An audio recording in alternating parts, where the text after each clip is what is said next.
पैदा करते हैं, फिर मर जाते हैं, फिर साइकिल में चले जाते हैं अगले।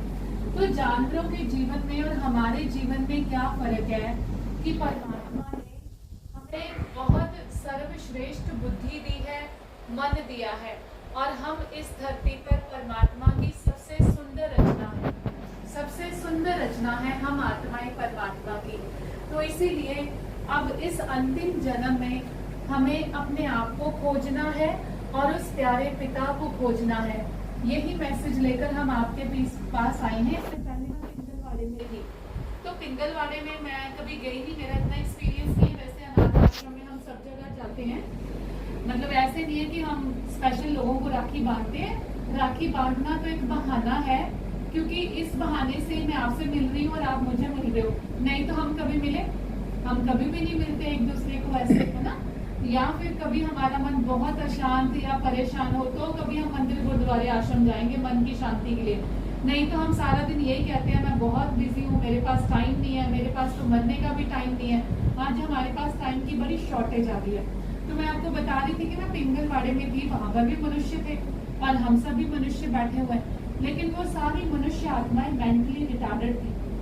उनका इंटेलेक्चुअल लेवल इतना कम था कि उनको कुछ नहीं समझ आ रहा कि उनके आसपास क्या हो रहा है। उनको नहाने का नहीं पता, खाने का नहीं पता, कपड़े पहनने का नहीं पता, कुछ भी पता नहीं है। अब वो भी मनुष्य आत्माएं हैं और हम सब भी मनुष्य आत्माएं, वो भी मनुष्य, हम भी मनुष्य हैं। हम नहाते धोते हैं, बाहर जाते हैं, अपना काम करते हैं, परिवार संभाल रहे हैं। उन मनुष्यों में और हम मनुष्यों में इतना फर्क क्यों है?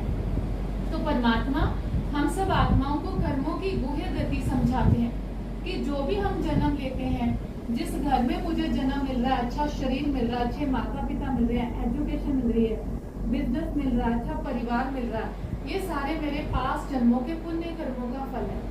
और एक वो भी है जो अंधे हैं, लूले हैं, लंगड़े हैं, काने हैं, इंटेलेक्चुअली जो इम्पेयर्ड है, जिनकी बुद्धि का विकास ही नहीं हुआ और जो जानवरों से भी नीचे के लेवल का जीवन जी रहे हैं। जरूर उन्होंने पिछले जन्म में कुछ ऐसे पाप कर्म किए हुए हैं जिसके कारण ना माँ बाप मिल पाया, माँ बाप मिले भी तो वो रख नहीं पाए घर में, न बुद्धि का विकास हुआ, न शरीर वैसा है जो अपने लिए भी सक्षम नहीं है। तो हमें अपने जीवन की वैल्यू को पहचानना है और जीवन का जो सबसे बड़ा सत्य है मुझे वो जानना है कि मैं कौन हूँ, मैं कौन हूँ। क्या मेरा जीवन ये जो रोजमर्रा के हम सुबह उठते हैं, काम पर जाते हैं, फिर रात को सो जाते हैं, बच्चों की देखभाल करते हैं, सारी उम्र हम देह और देह के लिए सोचते और करते हैं, क्या यही मेरा पर्पस है? क्या यही मेरा उद्देश्य है? तो राखी के त्योहार के जरिए हम आपके पास ये परमात्मा का मैसेज लेकर आए